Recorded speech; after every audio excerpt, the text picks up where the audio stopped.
Daily. Taste the Daily.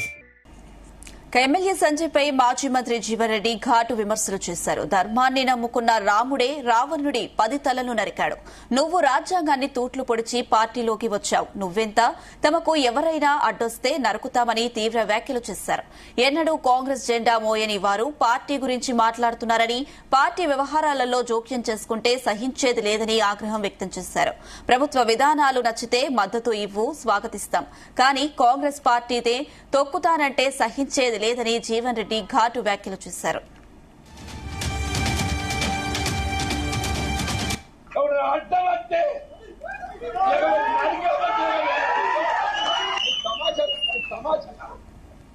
టికెట్లు పంచుకుంటానికి ఏదైతుందో ఇది నీ అయ్యే సొత్తు కాదు, అబ్బా సొత్తు కాదు.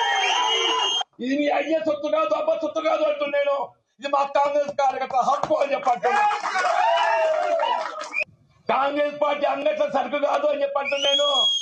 రేపు రాబోయే మున్సిపల్ ఎన్నికలు ఒక్కటి కాదు, 50 టార్గెట్ 50 అని చెప్పంటున్నా. ప్రభుత్వ విధానం నచ్చినాయి కాబట్టి నేను కాంగ్రెస్ పార్టీలో చూస్తాను. నువ్వెవడివిరా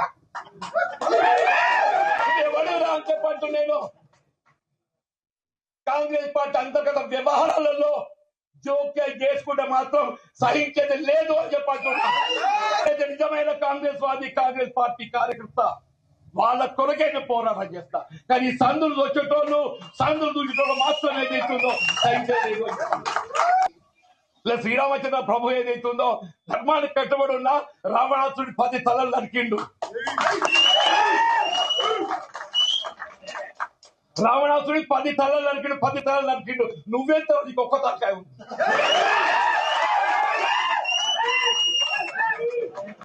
పది తలలు మనకు శ్రీరామచంద్ర ప్రభువు మనకు ఆదర్శం అని చెప్పండి. నువ్వెంత ఒక్క తలకాయ.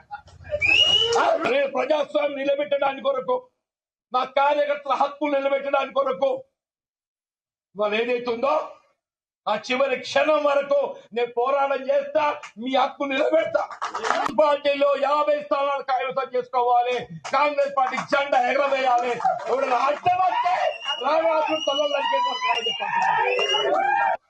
ఇవాళ పాండవులు అటువంటి అజ్ఞాతవాసం చేసిందే. ధర్మానికి కట్టుబడ్డటువంటి పాండవులు ఏదైతుందో అజ్ఞాతవాసం చేసింది. మనం అజ్ఞాతవాసం ఉన్నాం. పాండవులు కూడా మనం మంచి తినాలి, మనం కూడా మంచి తినాలి చెప్పారు. మనం కూడా వాళ్ళు ఏదైతుందో మీకు నేనండా, నాకు మీరన్నా. మనకు కాంగ్రెస్ పార్టీ అన్న